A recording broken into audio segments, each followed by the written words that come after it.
अस्सलाम वालेकुम प्यारे बच्चों।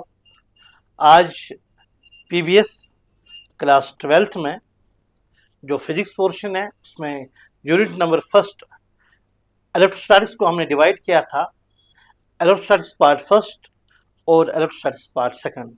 यानी जो इलेक्ट्रोस्टैटिक्स पार्ट सेकंड है इसमें आपका टेक्स्ट बुक का chapter electric potential and capacitance आता है। आज के सेशन में हम वो सारा चैप्टर डिस्कस करेंगे और विदाउट एनी डिले हम स्टार्ट करते हैं। सबसे पहले define electric potential difference between the two charges and derive the expression for the potential energy between the two charges। यानी जब हमें electric potential energy between the to charge define करना है और दो point charge Q1 and Q2 के दरमियान जो पोटेंशियल एनर्जी होगी उसके लिए एक्सप्रेशन हमें डिराइव करनी है। देखिएगा, हमारे पास कोई चार्ज है Q1 और यहां पर मेरे पास दूसरी चार्ज Q1 है, held at some separation small r. Now I have to define the electric potential energy between the two charges Q1 and Q2 at some separation r. जो हमारे पास इलेक्ट्रिक पोटेंशियल एनर्जी है ये दो charges के बीच में है, separation r पर हमें डिफाइन करना है। What that is? देखिएगा, अगर मैं इस चार्ज Q2 को इन्फिनाइट से इस पॉइंट पे लाऊं जिस सेपरेशन पे इनकी पोटेंशियल एनर्जी हमें डिराइव करनी है, तो इन्फिनाइट से यहां लाने में इलेक्ट्रोस्टैटिक फोर्स को वर्क करनी पड़ेगी, इनफैक्ट एक्सटर्नल फोर्स को भी वर्क करनी पड़ेगी। हम क्या करेंगे, when the charge Q2 is moved from infinity to that point whose separation is r from Q1 where their potential energy is to be defined, work needs to be done by the electrostatic force in moving that charge Q2 from that point infinity to that point at the separation r. The negative amount of that work done by the electrostatic force, the negative of the work done by the electrostatic force in moving that charge from infinity to this separation is called electric potential energy between the two charges Q1 and Q2 at this separation r. Now see the definition. The electric potential energy between the two charges Q1 and Q2 held at some separation r is defined as the negative of the work done by the electrostatic force in moving that charge Q to Q2 in bringing charge Q2 from infinity to that separation R. Diagram में बड़ा साफ नजर आ रहा है कि हमारे पास दो charge है Q1 Q2 सेपरेशन R पर। असल में क्या किया गया, Q2 को इन्फिनिटी से लाया गया है इस पॉइंट तक। फॉर एग्जाम्पल, इस सफर के दौरान, इस जर्नी के दौरान, इस ट्रेवल के दौरान चार्ज Q2 अभी यहां है, कुछ देर के बाद यहां आई, फिर यहां आई। सफर के दौरान हमने कहीं ना कहीं Q2 को सर्च किया जो कि Q1 से अभी x दूरी है। x हमारे पास जनरल सेपरेशन है, कोई भी सेपरेशन। देखो, अगर मैं इनिशियली देखूंगा तो उस टाइम x का वैल्यू x1 कितना है, इन्फिनिटी। अगर फाइनली देखूंगा उस टाइम x का value x2 is equal to कितना, r। यानी x चेंज हो रहा है इन्फिनिटी से r तक। तो इस दौरान आपको पता है इलेक्ट्रोस्टैटिक फोर्स को रिपेल करेगा। फोर्स यहां है तो आप इसको डिस्प्लेसमेंट दे रहे हो, तो अगर ये x दूरी है तो dx हमारा यहां है और f और dx में जो आपस में एंगल है वो 180 है। नाउ सी हियर, सबसे पहले मैं वर्क डन निकालूंगा, W work done by the electrostatic force, ऐसे WE, this is the work done by the electrostatic force. By definition work done is equal F dot dx from x varying from infinity to x varying to r। x कहां से कहां, infinity से r तक। अब देखिएगा, F और dx में angle मेरे पास 180 है, वो आएगा work done by the electrostatic force is equal to integration of F dx cos of 180 from infinity to r. Now see here, cos of 180 is -1, that will be equal work done by electrostatic force is equal to, यहां minus आएगा, f यहां dx from infinity to r. See here,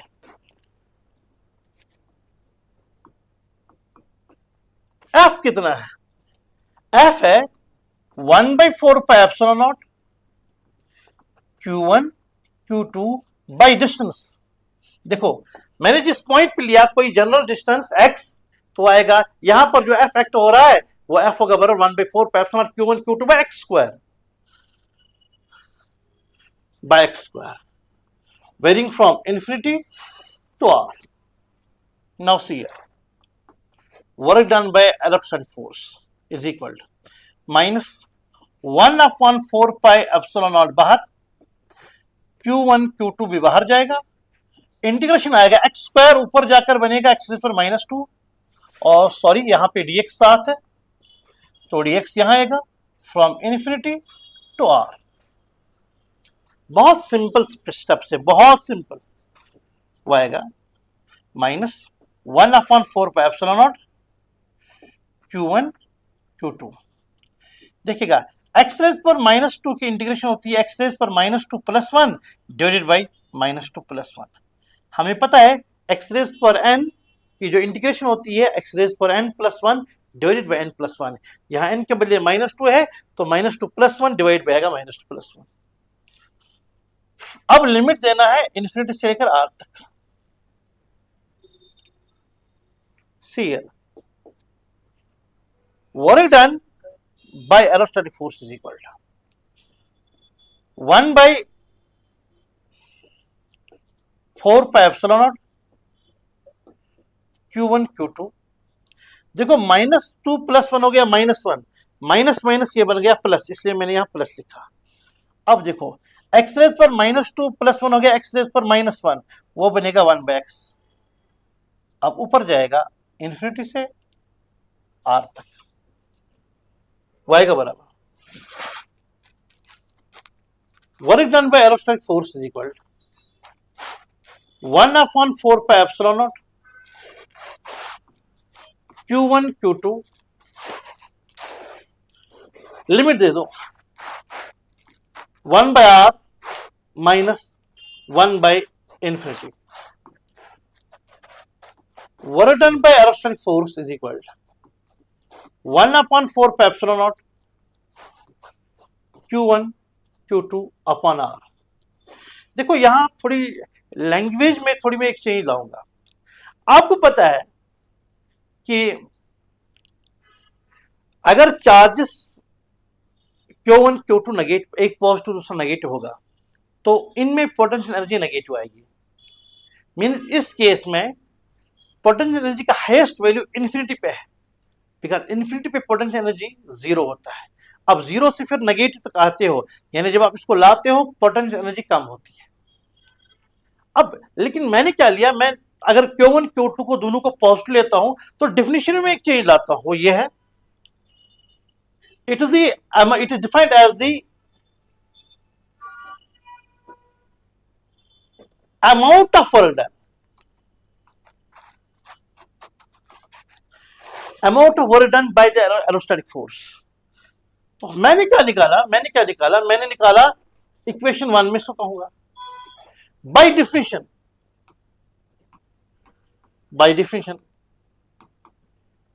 यही जो मेरे पास potential है,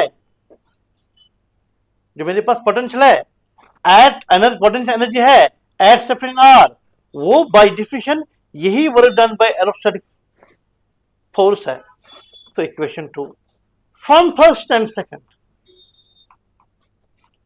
second से आप क्या देखोगे, जो potential energy between two charges separation at R है वो बराबर होता है 1/4 pi epsilon naught q1 q2 upon r. Our derivation finished. Next question, कोई चार्ज है, उसका किसी पॉइंट पे पोटेंशियल क्या होता है और पॉइंट चार्ज का किसी भी पॉइंट पे पोटेंशियल की एक्सप्रेशन निकालो। देखो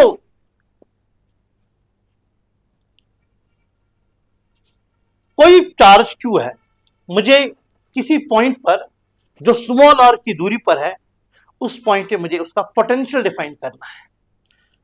तो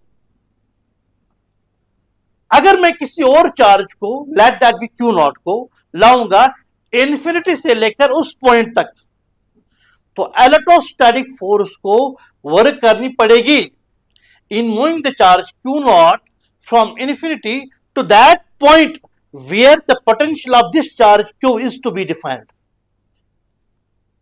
The potential of this charge at some point is to be defined. So, in moving another charge q naught from infinity to that point, work needs to be done by the electrostatic force. So, amount of work done by the electrostatic force per unit charge, it's not only work done, it's work done per unit charge in moving that charge q naught from infinity to that point is what is called as potential of this charge at that point. तो यही मैं यहां लिख रहा हूं, electric potential of a charge q at the separation r is defined as the amount of work done by the electrostatic force. तो यहां पर भी मैं नेगेटिव काटूंगा,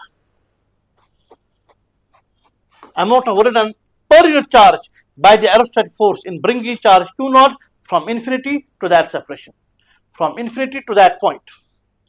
डायग्राम अगेन है, यहाँ Q है, यहाँ Q नॉट है, Q नॉट को इन्फिनिटी से लेकर यहां तक लाया। सफर के दौरान ये x दूरी पे थी Q चार्ज Q से, और dx यहाँ डिस्प्लेसमेंट है, एरोस्टैटिक फोर्स इस पे वहां लगेगा, क्योंकि मैं इसको पॉजिटिव मान रहा हूं यहाँ पे, तो रिपेल करेगा, इसको रिपेल उस साइड में करेगा। F और dx में अगेन हमारे पास एंगल जो है वो 180 है, तो मेरा x का वैल्यू चेंज हो जाएगा x1 इन्फिनिटी से लेकर x2 r पे।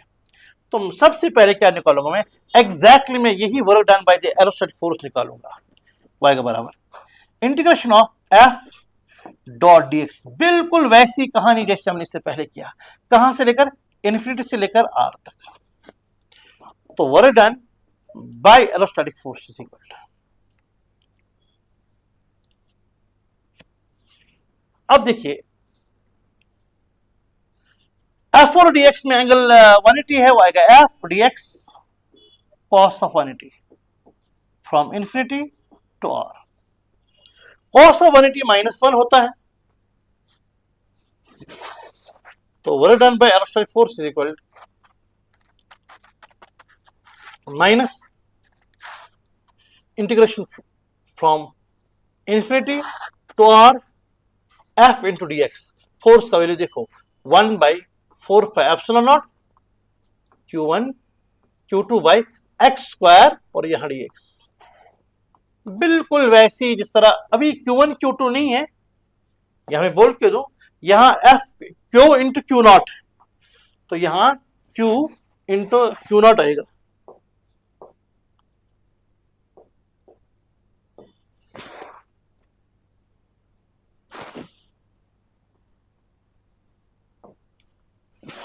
q इंटू q नॉट आएगा। So, work done by electrostatic force is equal to minus 1/4 pi epsilon naught q1 q into q naught constant है, अदब वो एहतराम के साथ इंटीग्रेशन से बाहर जाएगा। अब इंटीग्रेशन x का power -2 dx from infinity to r,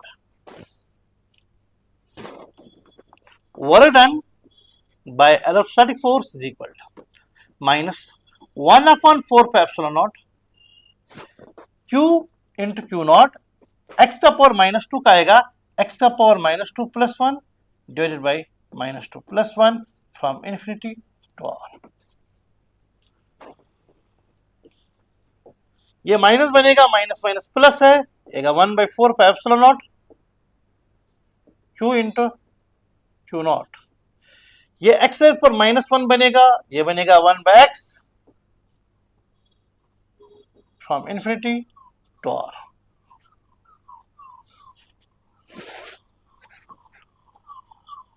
यह के बराबर 1/4 epsilon naught Q into Q not, यहां रहेगा 1/r, अब लोअर लिमिट देना पड़ेगा 1/∞, इतना आप जानते हो।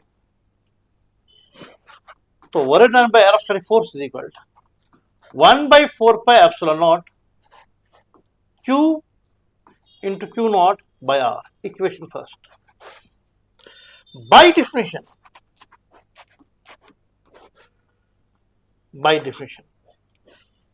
जो potential of any charge, potential of charge Q at separation R है, वो होता बराबर एरोस्टैटिक फोर्स ने कितना वर्क किया and work done per unit charge. Equation second from first and second में हमें VR आएगा, वर्क डन WE का वैल्यू डालो 1/4 pi epsilon naught Q into Q not upon R divide by Q not cancel हो जाएगा, तो potential at separation R is equal 1/4 pi epsilon naught Q by R।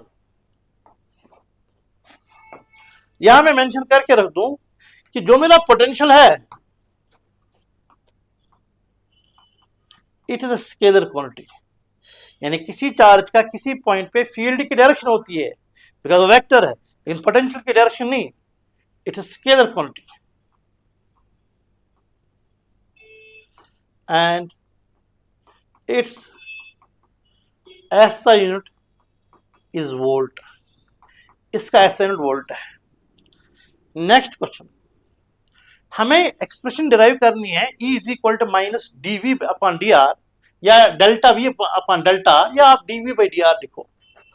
असल में higher physics में हम बताते हैं E is equal to minus nabla gradient, negative gradient of potential is field.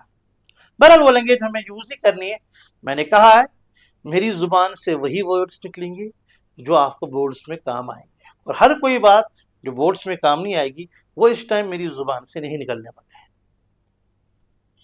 हमें इसको डिराइव करना है। लेकिन आप जिस तरह में हम इसको इस टाइम डिराइव करेंगे ना, आप बोर्ड्स में इसी तरह इसको डिराइव करना। हालांकि हम एक स्पेशल केस के लिए यहां मैं इसको डिराइव करूंगा। फॉर एग्जांपल, अगर मैं पॉइंट चार्ज की बात करूंगा,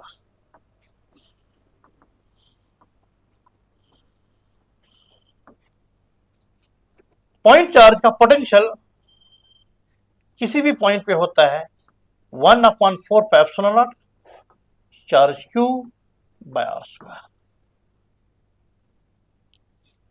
ठीक, एंड जो उसका फील्ड होता है वो होता है 1/4 pi epsilon naught charge Q by R। इसको मैं इक्वेशन फर्स्ट कहूंगा, इसको इक्वेशन सेकंड कहूंगा।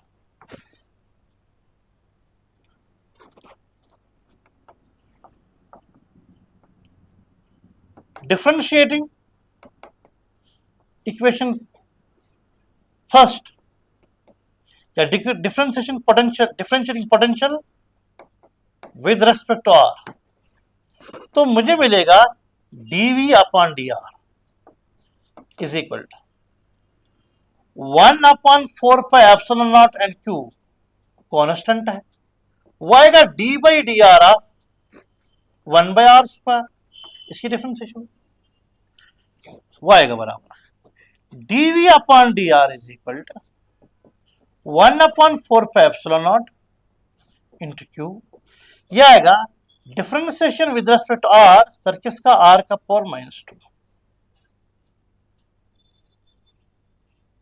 सो यहां R स्क्वायर होता है और यहां R होता है, तो यहां R स्क्वायर नहीं होता है, तो जब ऊपर जाएगा R का पावर -1 बनेगा, यानी वो बनेगा बराबर implies dV upon dr is equal to 1/4 pi epsilon naught तो है, चार्ज Q भी है, then differentiation of R is पर -1 विद रेस्पेक्ट R इज -1, पहले यहां बनेगा और r का पावर -1 को -1 और चढ़ेगा, बिकॉज x रेज पर n की डिफरेंशिएशन होती है x रेज पर n -1, यहां -1 है तो -1 को और -1 होगा by formula, implies dv upon dr आएगा बराबर -1/4πε0, ये माइनस q, r का पावर -2 बनेगा, जब डिवाइड आओगे r स्क्वायर आएगा। Equation number 3, from second and third, अगर मैं सेकंड एंड थर्ड को कंपेयर करूंगा, मेरा dv अपॉन dr यानी मेरा e बराबर बनेगा, e किसके बराबर है 1/4πε0 q/r², 1/4 q/r², वो तो बराबर निकलेगा ना -dv अपॉन dr, बिकॉज ये माइनस वहां जाएगा, तो वो बनेगा बराबर -dv अपॉन dr। अगर कभी कभार आपको बोला जाएगा इस एक्सप्रेशन का मतलब क्या है, इसकी फिजिकल इंटरप्रिटेशन क्या है, कभी कभार बोर्ड में आ सकता है, what is the physical interpretation of E is equal to -dv upon dr, that means electric field has the direction of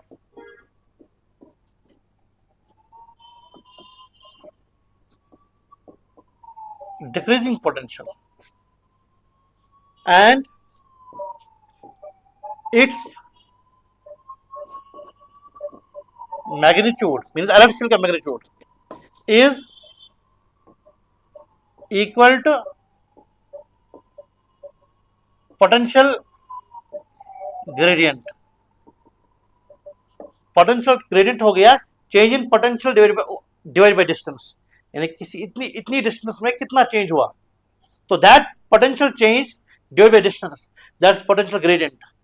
and उसका नेगेटिव का मतलब यह है कि इलेक्ट्रिक फील्ड की डायरेक्शन जो होती है वो डायरेक्शन होती है from higher potential to lower potential, electric field has the direction of decreasing potential. बड़े आराम के साथ हम नेक्स्ट क्वेश्चन पे जाएंगे। Derive the expression for the potential energy of dipole placed in uniform electric field. देखो अगर मेरे पास यहाँ यूनिफॉर्म इलेक्ट्रिक फील्ड है और मैंने यहाँ पे डायपोल रखा, ये माइनस क्यू है, ये प्लस क्यू है, और आपको पता है डायपोल मोमेंट ऐसे होती है फ्रॉम माइनस टू प्लस, और उसने इलेक्ट्रिक फील्ड के साथ कोई एंगल थीटा बनाया है। लास्ट चैप्टर में इलेक्ट्रिक चार्ज एंड फील्ड यानी एरोस्टैटिक्स पार्ट फर्स्ट लेक्चर में हमने पढ़ा है कि इस डायपोल को इस यूनिफॉर्म इलेक्ट्रिक फील्ड की वजह से टॉर्क एक्सपीरियंस ही करता है, and that torque tries to experience, हमने पढ़ा है, tries to experience the dipole moment in the direction of electric field. वो इस डायपोल को ऐसे घुमाना चाहता है, यानी उसकी कोशिश है, टेंडेंसी है इसको ऐसे घुमाना ताकि उसका डायपोल मोमेंट अलाइन हो जाएगा इन the direction of external electric field. Now for example मेरे हाथ में मार्कर है, मार्कर को मैं हाथ से छोड़ूंगा, मार्कर की चाहत है खुद नीचे आना ग्रेविटी की वजह से, लेकिन अगर मैं इसको नीचे से ऊपर ले जाऊंगा, if I want to move it against the चाहत of gravity, against tendency of nature, इसकी कीमत देनी पड़ेगी कि वर्क करनी पड़ेगी, and that work done is stored in the form of gravitational potential energy। ये मैंने मार्कर की example the. So the torque will try to align this dipole in the direction of the electric field।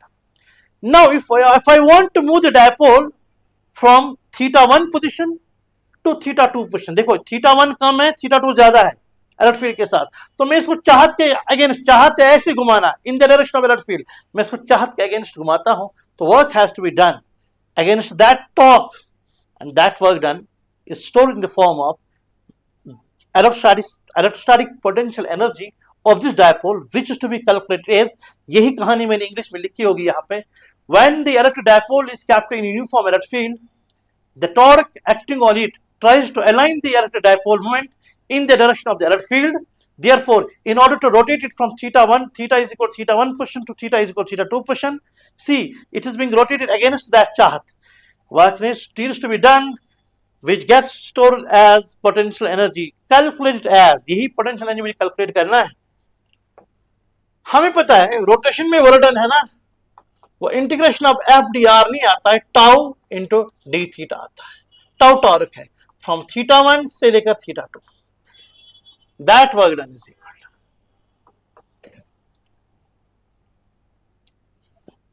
Since हमें पता है torque dipole पे जो होता है वो होता है P sine of theta, P cross, ये हमने पढ़ा है लास्ट चैप्टर में।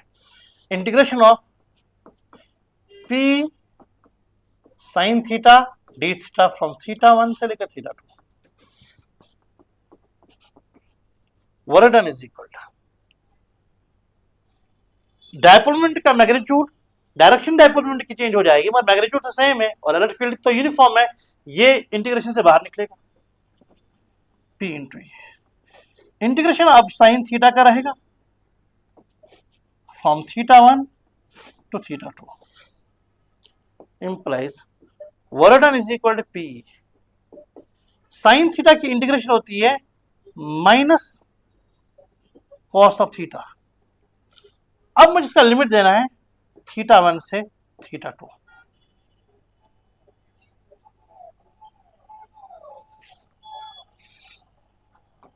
Work done is equal to minus बाहर निकलेगा, वो गया माइनस पी।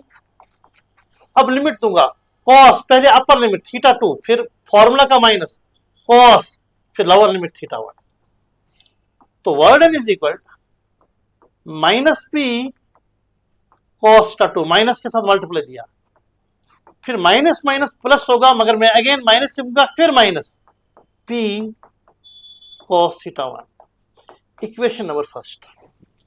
ये मैंने वर्क डन के लिए फॉर्मूला दी है, फॉर्मूला निकाली यहां, बट वी नो हमें पता है वर्क डन होगा बराबर, ये एक्सटर्नल टॉर्क ने वर्क की, तो वर्क डन होगा बराबर डेल्टा यू, जो कि होता है u2 minus u1, equation first, sorry equation second, compare compare करो इक्वेशन फर्स्ट एंड सेकंड को। देखो यहां भी वर्क डन है, यहां भी वर्क डन है, वो आता है u2 माइनस u1, u2 के बदले आएगा minus P cos theta 2, u1 के बजाय आएगा माइनस पी कॉस थीटा 1, हमें u2 के बदले आएगा minus P cos theta 2 and हमें u1 की जगह आएगा माइनस पी कॉस थीटा 1। अच्छा, इसका मतलब है ये पोटेंशियल एनर्जी है उस पॉइंट पे उस डायपोल की जब उसकी एंगुलर पोजीशन इलेक्ट्रिक फील्ड के साथ थीटा 2 था, और ये तब है जब थीटा 1 है। अगर इन जनरल कहेंगे हम, इन जनरल u का वैल्यू आएगा ना फिर minus P cos of theta.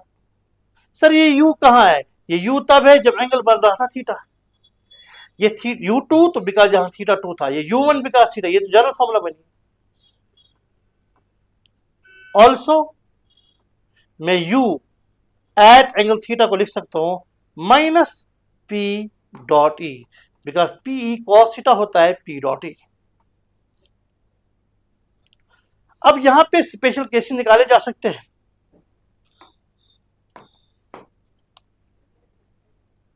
अगर थीटा 0 होगा और अगर थीटा 180 होगा, थीटा 0 पे u आएगा कॉस ऑफ 0 1 होता हुआ आएगा माइनस पी, यहां कॉस ऑफ 180 आएगा माइनस 1, माइनस माइनस प्लस हो गया, वो आएगा प्लस पी। तो ये पोटेंशियल एनर्जी का मिनिमम वैल्यू रहेगा और ये मैक्सिमम वैल्यू रहेगा। यानी पोटेंशियल एनर्जी मैक्सिमम होती है जब डायपोल मोमेंट इलेक्ट्रिक फील्ड के साथ एंगल 180 बनाता है, यानी अगर इलेक्ट्रिक फील्ड आगे है तो डायपोल मोमेंट इस तरह होनी चाहिए, उस टाइम उसकी पोटेंशियल एनर्जी सबसे ज्यादा होती है, जिसको हम वहां पर फिर अनस्टेबल इक्विलिब्रियम कहते हैं। और थीटा इज इक्वल 0 पे पोटेंशियल एनर्जी कम है, उसको स्टेबल इक्विलिब्रियम कहते हैं, जो मेंशन करने की जरूरत नहीं है। ये रही आपके लिए इस एक्सप्रेशन। इसके बाद नेक्स्ट क्वेश्चन पे जाते हैं।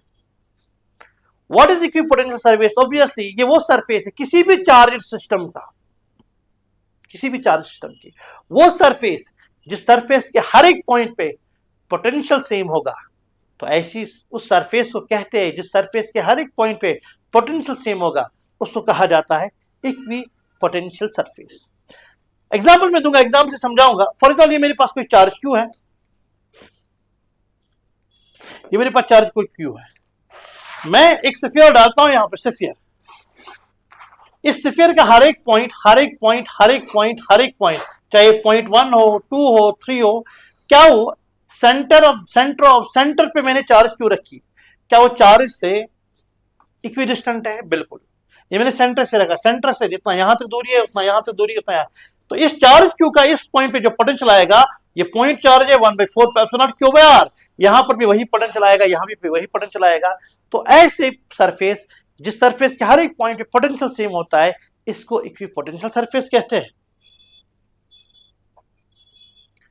वापस आइएगा, अब इसकी प्रॉपर्टीज देखो।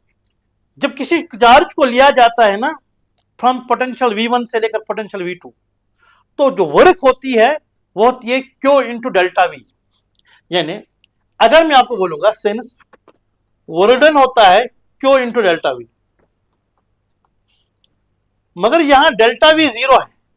दो पॉइंट्स, इक्विपोटेंशियल के दो पॉइंट्स जो है, कोई भी दो पॉइंट्स ले लो, उनमें पोटेंशियल, उन पे तो पोटेंशियल सेम है, यानी उनके बीच में पोटेंशियल डिफरेंस 0 है। अगर मैं किसी चार्ज को एक पॉइंट से लेकर दूसरे पॉइंट तक लूंगा ऑन इक्विपोटेंशियल सरफेस, तो पोटेंशियल डिफरेंस तो 0 है, तो वर्क डन कितना आएगा? इंप्लाइज वर्क डन 0 आएगा। तो इक्विपोटेंशियल सरफेस की पहली प्रॉपर्टी ये है, no work is done in moving any charge from one point to another point on the equipotential surface. Second, जो इलेक्ट्रिक फील्ड होता है, फॉर एग्जांपल ये प्लस क्यू चार्ज है, मुझे इसके इर्द गिर्द सरफेस बनानी है जिस सरफेस के हर एक पॉइंट पे पोटेंशियल सेम होगा, मैंने बनाई, वो तो एक स्फीयर बनेगा। ये इस चार्ज का इक्वी पोटेंशियल सरफेस है।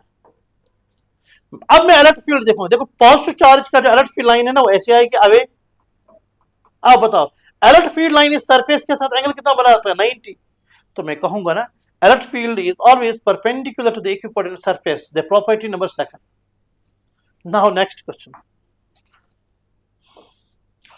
What are the electrostatic property of conductor? देखो कंडक्टर्स की बहुत सारी प्रॉपर्टीज है, मैग्नेटिक प्रॉपर्टीज अलग है, इलेक्ट्रिक प्रॉपर्टीज अलग है। मतलब मुझे लेके यहाँ इलेक्ट्रोस्टैटिक पॉइंट ऑफ व्यू से बोलना है, जो हमारे पास कंडक्टर्स उनकी क्या प्रॉपर्टी है। पहली प्रॉपर्टी है, कंडक्टर के इनसाइड नेट फील्ड 0। यानी अगर किसी कंडक्टर को हम किसी भी फील्ड में डालते हैं, वह इंडक्शन होता है, और इंडक्शन उस हद तक होता है जब तक ना induce electric field external field के बराबर आएगा, और साइन इसका अपोजिट है, नेट फील्ड वहां 0 बनता है। आप बोर्ड्स में सिंपली लिखो, पहली property, net field inside the conductor is 0, property number 1।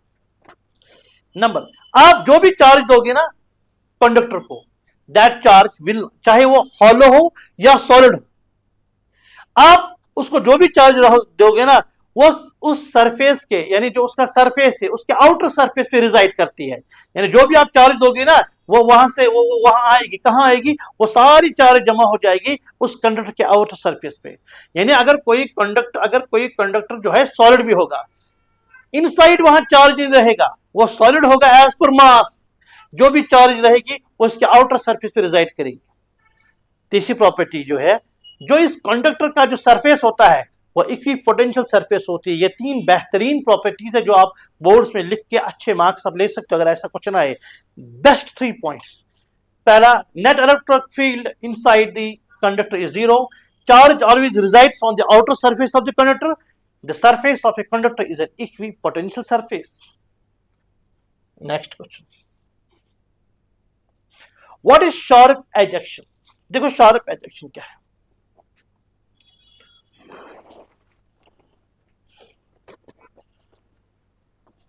The electric field near curved surface is very, very large. This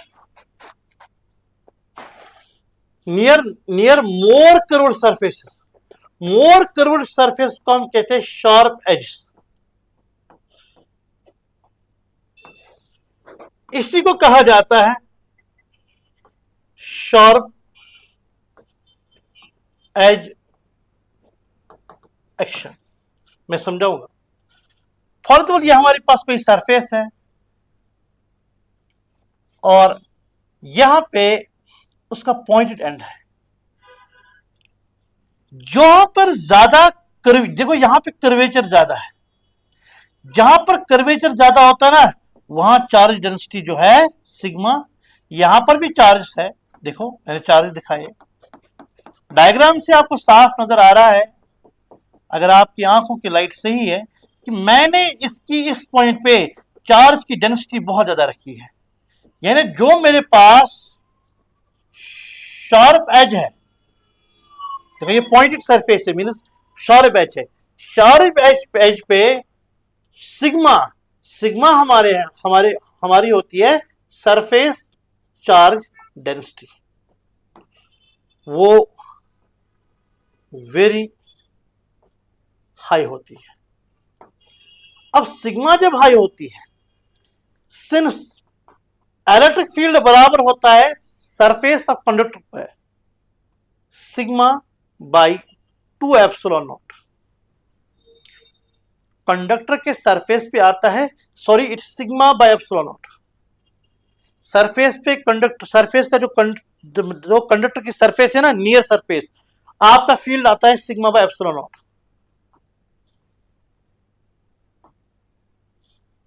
तो इसका मतलब ये है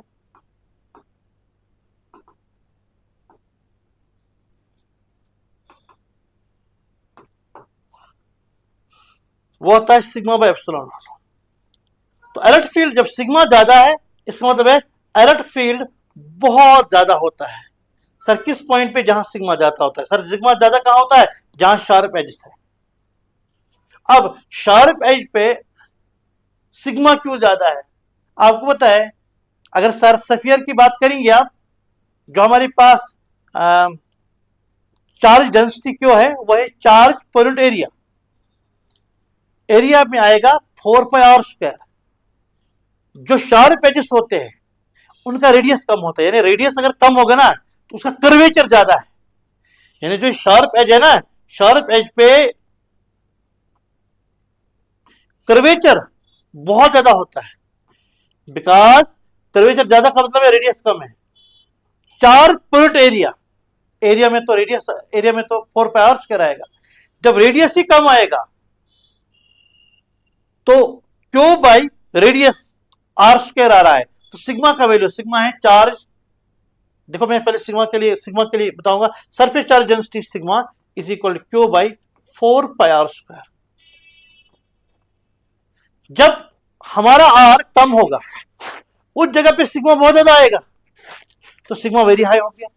सिग्मा के ज्यादा होने से इलेक्ट्रिक फील्ड ज्यादा आया, this is called sharp edge action. और ये यूज होता है वैन डी ग्राफ जनरेटर, वो सिलेबस में नहीं रहा है। Next question, define capacitance. देखो कैपेसिटर एक ऐसी डिवाइस है जो चार्ज को स्टोर करता है। अब उस कैपेसिटर ने कितनी चार्ज स्टोर की और वो स्टोर करके उसका पोटेंशियल कितना रेज हुआ, the ratio of that charge stored to the potential to which it is raised, that ratio is called the capacitance of the capacitor. The capacitance of the capacitor defines the ratio of the charge stored in it to the potential to which it is raised. यानी मुझे पता है sense, जो मेरे पास potential है वो उतना ही ज्यादा बढ़ता है जितनी वहां चार्ज बढ़ती है। चार्ज ज्यादा दोगे वहां पोटेंशियल बढ़ जाएगा। इसका मतलब ये है पोटेंशियल भी, चार्ज भी डिपेंड करेगा वी पे, ठीक है। तो Q is equal to some constant into V, and this constant C is Q by V and C is called capacitance. That means capacitance is the ratio of charge stored in the capacitor divided with the potential to which it is raised. What is its SI unit? Its SI unit is farad. यहां मैं mention करूंगा practical unit जो इसके है वह है microfarad, millifarad etcetera. Since since since 1 farad is very very big value, 1 farad बहुत बड़ा वैल्यू है। क्लासरूम में आपने सुना है, जब आपने कैपेसिटेंस ऑफ सफेरिकल कैपेसिटर पढ़ा होगा, अगर किसी भी सफेरिकल कैपेसिटर का कैपेसिटेंस 1 फैरड होना है तो उसका रेडियस 90 लाख किलोमीटर होना चाहिए, यानी 90 लाख किलोमीटर होगा ना उसका, 90 लैक्स, और उसका रेडियस तो 6400 किलोमीटर है। 90 लाख 90 लैक्स किलोमीटर उस कंडक्टर का कैपेसिटी रेडियस होना चाहिए, तब जाकर उसकी कैपेसिटेंस 1 फैरड बनेगी। तो 1 फैरड बहुत बड़ा यूनिट है। प्रैक्टिकली हम माइक्रो फैरड, मिली फैरड में काम करते हैं। अब ये कैपेसिटेंस किस पे डिपेंड करेगा? कैपेसिटर के प्लेट्स का साइज कैसे होगा, उनकी शेप क्या होगी, क्या ये पैरेलल प्लेट कैपेसिटर है, क्या ये सिलेंड्रिकल कैपेसिटर है, क्या ये स्फेरिकल कैपेसिटर पे है, मीन शेप पे डिपेंड करता है। कैपेसिटर के प्लेट्स डायमेंशंस पे डिपेंड, कैपेसिटर प्लेट्स के एरिया उनकी डायमेंशंस पे डिपेंड करता है, डिस्टेंस बिटवीन द कैपेसिटर्स पे डिपेंड करता है। हाँ, ये 2 चीजों पे डिपेंड नहीं करता, साफ साफ उसमें चार्ज कितनी आप डालोगे, ठीक है ना, और उसका पोटेंशियल कितना रेज हो गया ना ये क्यों पे डिपेंड करेगा, ना वी पे डिपेंड करेगा, ये क्यों अपन वी पे डिपेंड करेगा। It doesn't depend on Q, it doesn't depend on V, it depends on the ratio Q पे वी।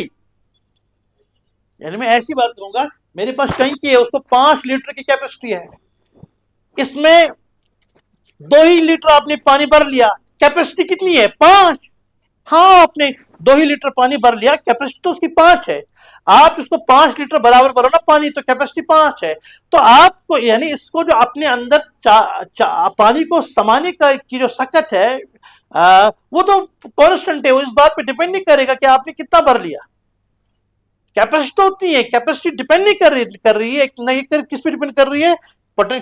चार्ज स्टोर्ड पे, नहीं डिपेंड कर रही है पोटेंशियल पे। वेरी वेरी इंपॉर्टेंट पॉइंट, ये कभी छोटा क्वेश्चन भी अलग पूछा जा सकता है 1 मार्क्स का। Next, explain the principle of parallel plate capacitor. देखो, मेरे पास एक कैपेसिटर का एक प्लेट है, मैंने उसको चार्ज क्यू दिया, चार्ज क्यू की वजह से उसका पोटेंशियल रेज होगा, जब पोटेंशियल रेज हो गया तो फील्ड भी रेज होगा। अब अंधाधुन उसको चार्ज नहीं दे सकते हो, बिकॉज हाँ, कैपेसिटर की चाहत है ज्यादा चार्ज को स्टोर करना, जो उसका मकसद है। अगर आप ज्यादा चार्ज दोगे उसका पोटेंशियल रेज होगा, लेकिन पोटेंशियल रेज होने की कोई हद होगी कि उस पोटेंशियल रेज की वजह से सराउंडिंग्स पे उसके जो फील्ड का असर, फील्ड तो बढ़ता जाएगा जब पोटेंशियल बढ़ेगा, इसका फील्ड इतना ज्यादा बन जाएगा कि उस फील्ड की वजह से जो नियर बाय एयर है, एयर मॉलिक्यूल्स है, वो पोलराइज हो जाएंगे पॉजिटिव एंड नेगेटिव में।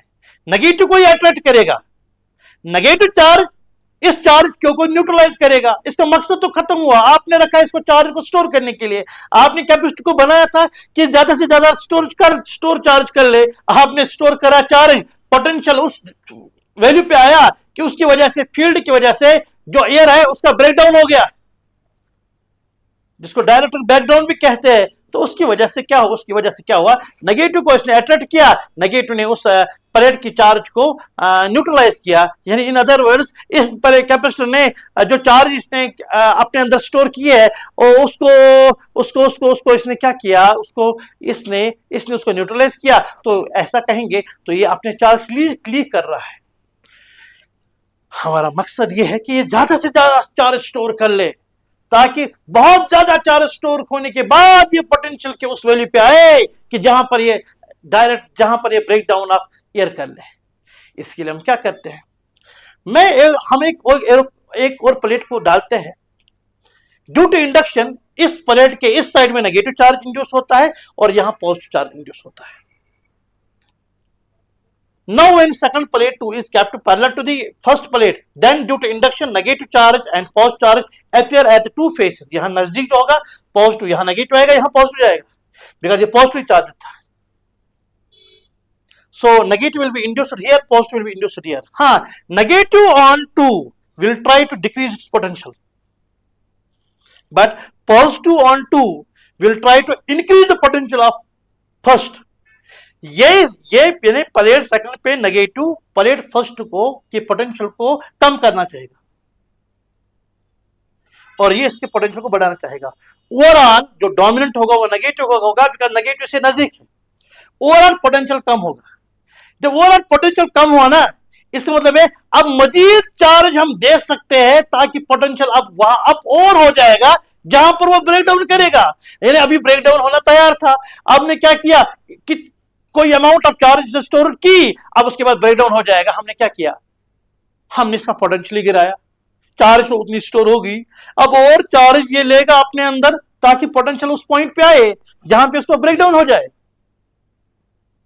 तो ओवरऑल पोटेंशियल तो कम होगा जिसकी वजह से मोर charge can be store in the capacitor. Now step third में हम क्या करते हैं, हम इस प्लेट को अब ग्राउंड अर्थिंग करते हैं। Now outer surface of plate 2 is grounded, is earth.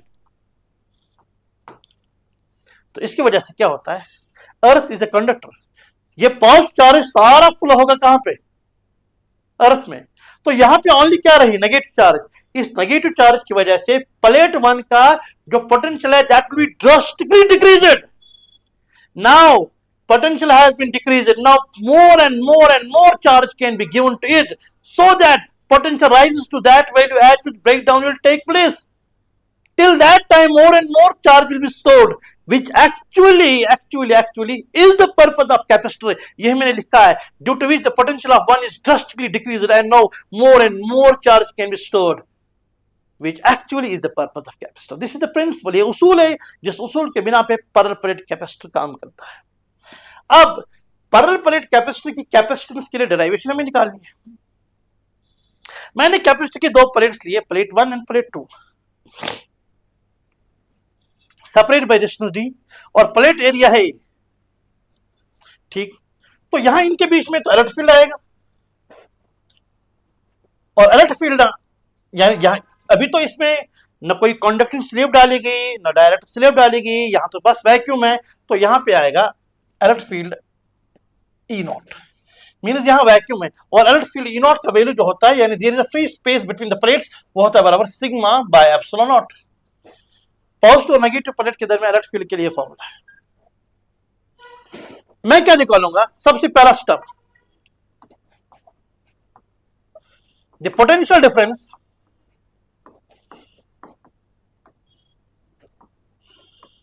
Between the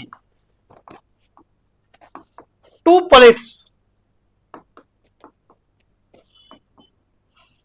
of capacitor is given as, हमें पता है पोटेंशियल डिफरेंस होता है इलेक्ट्रिक फील्ड इंटू डिस्टेंस, ये हमें पता है, मगर यहां आएगा E naught into D, implies V is equal to E naught का वैल्यू है sigma upon epsilon naught into D, V is equal to sigma होता है, since sigma is surface charge density, वो होता है charge by area of area plate, वो आएगा Q अपॉन A divide by R epsilon naught और आएगा डी। आप क्या लिखोगे, आप लिखोगे A एप्सिलॉन नॉट, आप खाली Q को निकालोगे, Q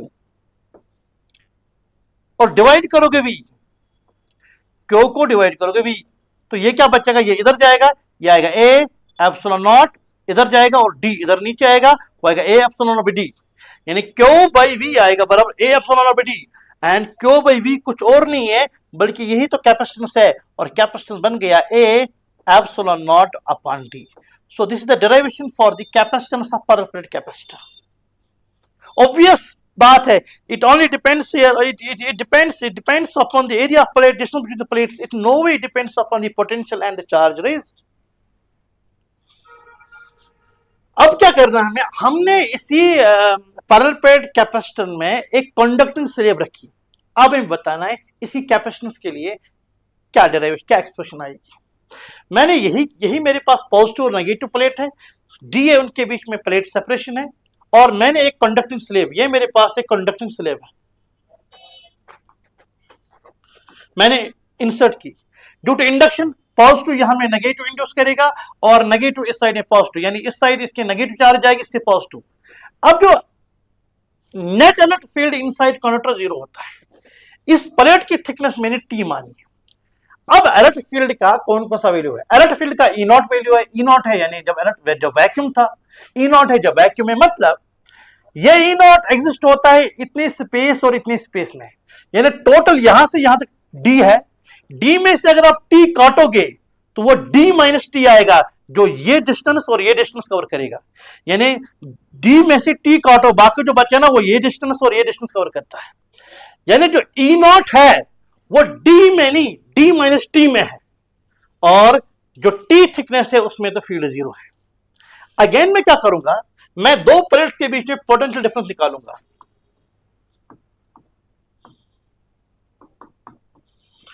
the potential difference between two plates of capacitor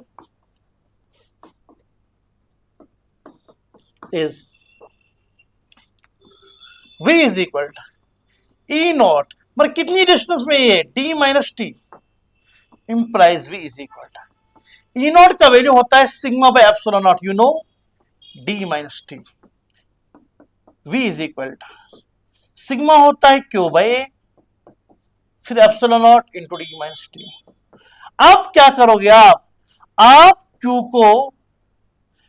को अपनी जगह रखोगे, डिवाइड करोगे V, Q को डिवाइड करोगे V हो जाएगा इधर A epsilon not divide by आएगा D माइनस टी। अब Q बाई V कुछ और नहीं है बल्कि यही तो कैपेसिटेंस है, और कैपेसिटेंस का वैल्यू आया A epsilon naught divided by D minus T. So this is the expression. इसको मैं और इस तरह भी लिख रहा हूं, also capacitance is equal to A epsilon naught D minus T में मैं D कॉमन निकालूंगा, यहां बचेगा 1 माइनस टी बाई डी, तो means C is equal to, देखो A epsilon naught by D, A epsilon naught by D होता था capacitance between the to parallel plate capacitor when there is only free space vacuum between the two plates, जिसको मैं आप इसको यानी इस चीज को मैं ये वाला जो पोर्शन है वो मेरे पास C नॉट है, वो आएगा C not divided by 1 minus T by D. और ये मैं बताता चलूं, डायरेक्ट्रिक कंडक्टिंग स्लैब इंसर्ट करने के बाद कैपेसिटेंस अब बढ़ जाती है।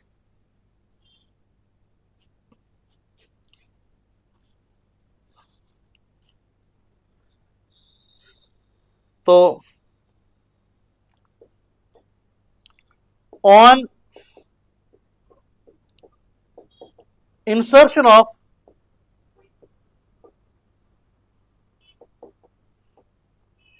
conducting slab, capacitance increases। ये अलग ऑब्जेक्टिव क्वेश्चन में पूछा जा सकता है, when we insert the conducting slab what happens to capacitance, it increases. और ये भी मैं बताता चलो एडवांस में, अगर आप डायरेक्ट स्लैब भी डालोगे ना वहां भी कैपेसिटेंस बढ़ती है। अब उस सिचुएशन में कैपेसिटेंस के लिए क्या फॉर्मूला वो हमें डिराइव करना है। अब derive the expression for the capacitor with direct slab. अब मैंने डायरेक्ट स्लैब डाली है जिसकी थिकनेस डी है, टोटल डिस्टेंस टी है, ये प्लेट्स है, इस प्लेट्स का ये प्लेट्स है और ये प्लेट्स है, इसका प्लेट एरिया जो है दोनों का वो एरिया ए है, ठीक है ना। यहाँ प्लस क्यों मानो, यहाँ माइनस क्यों मानो आप, तो बताओ ये इसमें इंड्यूस करेगा, यहाँ नेगेटिव जाएगा, यहाँ पॉजिटिव जाएगा। लेकिन यहाँ पर ये वो स्लैब है सर, ये कौन सा स्लैब है, ये डाइलेक्ट्रिक स्लैब है। इस डायरेक्ट स्लैब का के क्या है, इसका डायरेक्ट कांस्टेंट, यानी अब इसके अंदर इलेक्ट्रिक फील्ड 0 नहीं आता। यहां पर इंडक्शन का फील्ड, इंड्यूस्ड फील्ड एक्सटर्नल को नलिफाई नहीं करता, यहां नेट फील्ड रहता है, जिसको मैंने ईएम यानी electric field in this medium denote किया है, वो होता बड़ा ई नॉट बाई के। हम प्रूव कर सकते, मुझे यहां प्रूव करने की जरूरत नहीं है। अगेन वही कहानी, मैं शुरुआत यहां से करूंगा।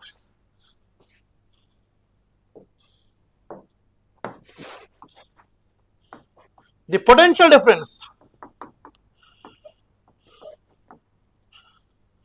between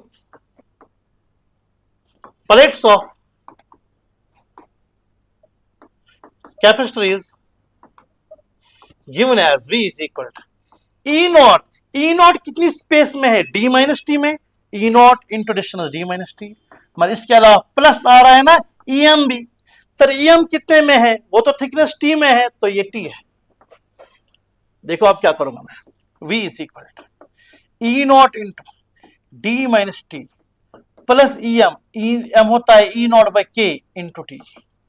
अब देखो V is equal E naught में कॉमन निकालूंगा, यहां बचेगा डी माइनस टी प्लस बचेगा टी बाई के। अब देखो V is equal E naught का वैल्यू डालूंगा मैं सिग्मा बाय एप्सिलॉन नॉट, फिर आएगा ये डी माइनस, ये स्टेप में नेक्स्ट पेज में डालूंगा, नेक्स्ट स्लाइड में डालूंगा। इंप्लाइज V इज इक्वल क्योंकि so it is E not, E not होता है sigma by epsilon not into है डी माइनस टी प्लस है टी बाई के। Implies V is equal sigma होता है चार्ज बाय एरिया ए, और यहां एप्सिलॉन नॉट आ रहा है D minus T plus T by. वही रूल आप क्या करो, क्यों को डिवाइड करो, V किया डिवाइड V, यहां जाएगा ए एप्सिलॉन नॉट डिवाइड आएगा D minus T plus T by के। क्यों भाई V, कुछ और नहीं होता, यही कैपेसिटेंस होती है, वो आएगी ए epsilon naught divided by D minus T plus T upon के। इसको लिखने का और एक अंदाज है, वरना डेरिवेशन हमारी पूरी हो गई। ऑल्सो मैं C is equal to A epsilon naught divided by, देखो मैं D कॉमन निकालूंगा, मैंने D कॉमन लिखा, यहां क्या बचा 1, यहां क्या बचा माइनस टी बाई डी, यहां क्या बचा T by K into D, because मैंने D कॉमन निकाला। अब देखो ए एप्सिलॉन नॉट बाई डी ये कुछ और नहीं है बल्कि ये सी नॉट के बराबर है, यानी जब दो प्लेट्स के बीच में ओनली वैक्यूम था वो आएगा बराबर सी नॉट, डिवाइड क्या रहा 1 minus T by D plus T by D into K, जिसको मैं ऐसे भी लिख सकता हूं C is equal C divided by 1 minus. अब देखो यहां टी बाई डी है, यहां भी टी बाई डी है, तो टी बाई डी को कॉमन मैंने निकाला। अब टी बाई डी को 1 के साथ मल्टीप्लाई करो, वो माइनस टी बाई डी आएगा, फिर माइनस डालना, यहां 1 बाई के लिखो, बिकॉज माइनस माइनस प्लस बनेगा तो आएगा टी बाई डी के, टी बाई डी के। तो दिस इज द रिजल्ट। और ये मैं यहां मेंशन आल्सो कराऊं on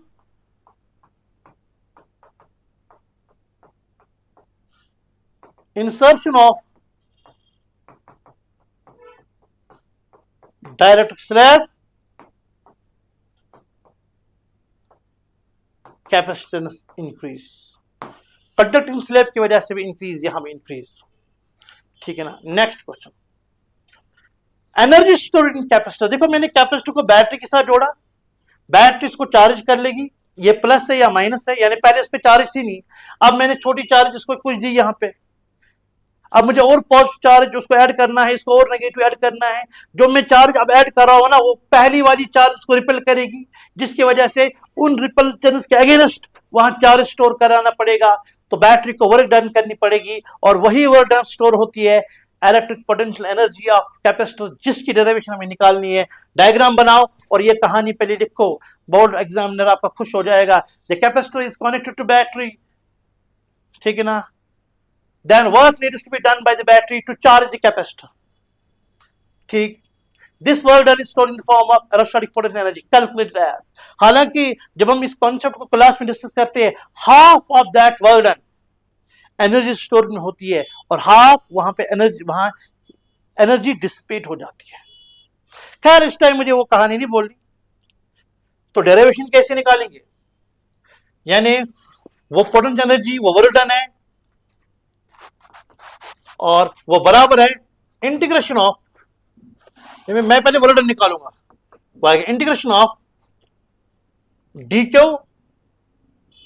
we D Q, potential difference भी है, चार्ज डी क्यू है, तो small amount of work done कितना आएगा, पहले अगर small amount of work done निकालोगे ऐसे,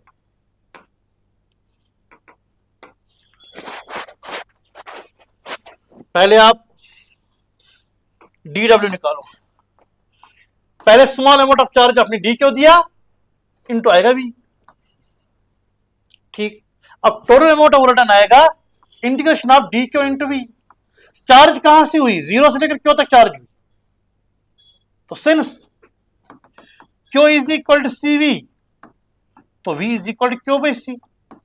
तो इसका मतलब है वर्डन आएगा बराबर इंटीग्रेशन ऑफ V का value Q by C into है डी क्यू फ्रॉम जीरो से लेकर क्यू तक। Implies work done is equal to 1 by C, बाहर इंटीग्रेशन क्यू का आएगा वो आएगा क्यू स्क्वायर बाई 2। लिमिट कहां से कहां लगेगा, जीरो से क्यू तक।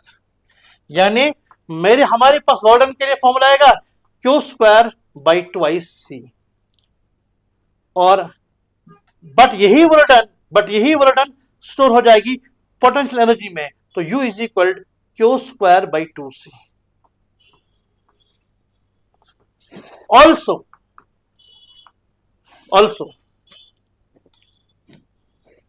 क्यू होता है बराबर C into V, implies U का वैल्यू आएगा क्यू स्क्वायर के बदले आएगा C square V square by twice C। एक सी कैंसल, तो U का वैल्यू आएगा 1 बाई 2, एक C cancel, C V square. Also U is equal to, देखो also since also Q is equal to C V. अब जो मेरे पास V है वो आएगा, जो मेरे पास C है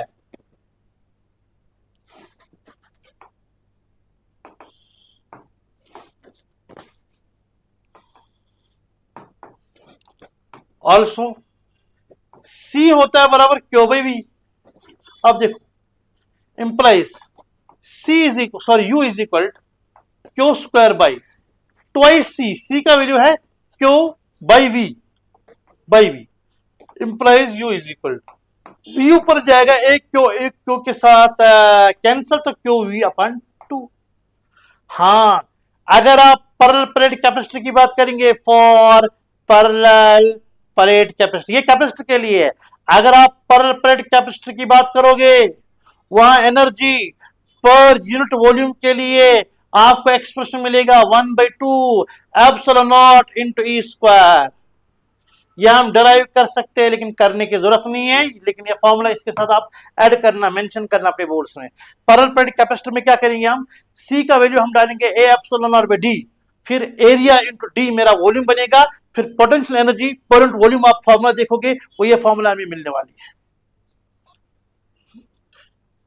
Derive the expression for the equivalent capacitance in कौन सी कॉम्बिनेशन, सीरीज कॉम्बिनेशन। पहले बताएंगे सीरीज कॉम्बिनेशन क्या होती है। ये वो कॉम्बिनेशन होती है जिसमें हर कैपेसिटर के थ्रू चार्ज सेम फ्लो करेगा। पहली बार डायग्राम बनाओगे, डेफिनेशन लिखोगे, capacitors are said to be connected in series if same amount of charge flows through each capacitor. मेरे पास 3 कैपेसिटर्स है, बैटरी के साथ ज्वाइन किया, यहाँ पोटेंशियल डिफरेंस V1 आएगा, यहाँ V2, यहाँ V3, यहाँ C1, C2, C3, लेकिन चार्ज तीनों में सेम है। तो मैं क्या करूंगा, मैं ऐसे बोलूंगा, जो V होगा वो बराबर रहेगा V1 plus V2 plus V3। C since V is equal V1 plus V2 plus V3। Since आपको पता है क्यों होता है C into V, implies V होता है क्यू बाई C।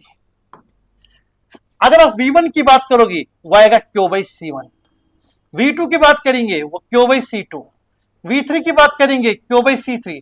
सर क्यों सेम रखा, सीरीज कॉम्बिनेशन है, हर कैपेसिटर में सेम चार्ज फ्लो आएगी। सर यहां पे क्या लिखोगे, वो लिखोगे आप Q by C net equivalent. यानी if I replace 3 capacitors by a single capacitor, then what will be the capacitance of that capacitor? That's called equivalent capacitance, हाँ, in the series combination here।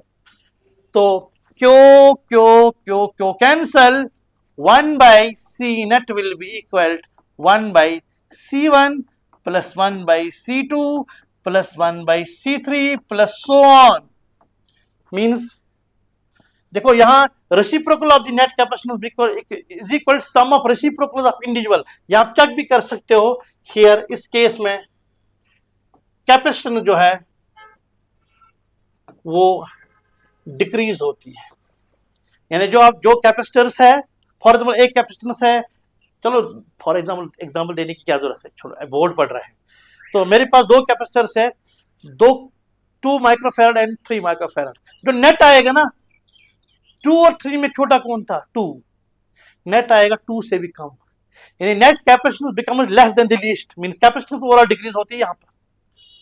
अब next है parallel combination में, capacitor C1 C2 and C3 are said to be connected in parallel. अगर हर किसी plate, इसके दो plates, इसके दो प्लेट्स, इसके दो प्लेट्स में जितना यहां पोटेंशियल डिफरेंस आएगा उतना ही यहां आएगा, उतना ही यहां आएगा। तो ऐसा अरेंजमेंट देखो, मैंने बैटरी के साथ ज्वाइन किया, जितना पोटेंशियल डिफरेंस इन दो प्लेट्स में आएगा उतना ही यहां आएगा, उतना ही यहां आएगा। ऐसी कॉम्बिनेशन को कहते हैं हम series parallel combination. Capacitor are said to be connected in parallel if same potential difference arise across the plates of every capacitor. इसके लिए हमें एक्सप्रेशन निकालनी है। यहां देखो, फॉर एग्जांपल यहां से चार्ज Q1 चली गई, सर यहां से चार्ज Q आई, यहां से चार्ज Q आएगी, वापस भी चार्ज Q आएगी, law of conservation of charge. तो यहां चार्ज Q आई, क्यों में से इधर गई Q1, इधर से गई Q2, इधर से गई Q3, Q1 Q2 Q3। अगर मुझे टोटल चार्ज निकालनी है, वो बराबर है Q1 plus Q2 plus Q3 so on. Since Q होता है बराबर C इंटू V, Q1 आएगा C1 इंटू V, यह आएगा C2 इंटू V, यह आएगा C3 into V, because potential same है।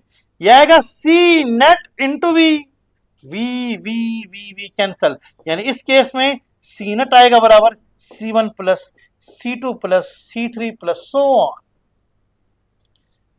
अगर एक फर्क, अगर ये 2 है, ये 3 है, ये 4 है, तो 2 प्लस 3 प्लस 4 हो गया 9। इनमें ज्यादा कौन था? 4। 9 4 से ज्यादा है, यानी इस कॉम्बिनेशन में हियर, इस कॉम्बिनेशन में कैपेसिटेंस इंक्रीज होती है। तो यहां मैं एक बताता चलूं, देखो जितना कंटेंट अभी दिया गया है इसमें, आपके long answer type, short answer type, very short, तो श्योरली मतलब तकरीबन प्रोबेबिलिटी इसकी बहुत हाई है कि सारे क्वेश्चन इन्हीं में से आएंगे। कि वरना क्योंकि हाँ, जितने भी बोर्ड्स में मैंने यहाँ पे गेस्ट क्वेश्चन नहीं पढ़ा है, सारा बोर्ड का सिलेबस ही पढ़ा है चैप्टर का। लेकिन जो शॉर्ट आंसर या 1 लाइन वाले क्वेश्चन है ना, वो कुछ भी आ सकते हैं, वहां पर एक वसी मैदान है। इसीलिए 90% के बाद ये दावा करना कि इससे आएगा, ये गलत बात है, बिकॉज उन 10% को कवर करने के लिए फिर बहुत ज्यादा टाइम चाहिए। लेकिन फिर भी कुछ क्वेश्चन लिए गए ऑब्जेक्टिव्स हो सकता है आपको फायदा दे। क्वेश्चन 16 के डिफरेंट पार्ट्स मैंने बनाए, चूज द करेक्ट ऑप्शंस। मैंने चार्ज ऑफ 2 प्लस 2E को लिया जाता है पोटेंशियल 10 वोल्ट से पोटेंशियल 30 वोल्ट। वर्क डन निकालनी है, हमें पता है वर्क डन होता है बराबर charge Q into delta V। जब चार्ज Q को लिया जाता है पोटेंशियल डिफरेंस डेल्टा V के थ्रू, यानी एक पॉइंट से दूसरा पॉइंट जब पोटेंशियल डिफरेंस डेल्टा V है, तो वर्क डन के लिए फॉर्मूला है। तो वर्क डन आएगा बराबर Q डेल्टा V होता है final potential minus initial potential. Sir charge कितनी है? Plus 2E, plus 2 electronic charge. Final potential कितना है? 30। इनिशियल कितना है?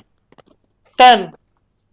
वो आएगा प्लस 2E इंटू 20।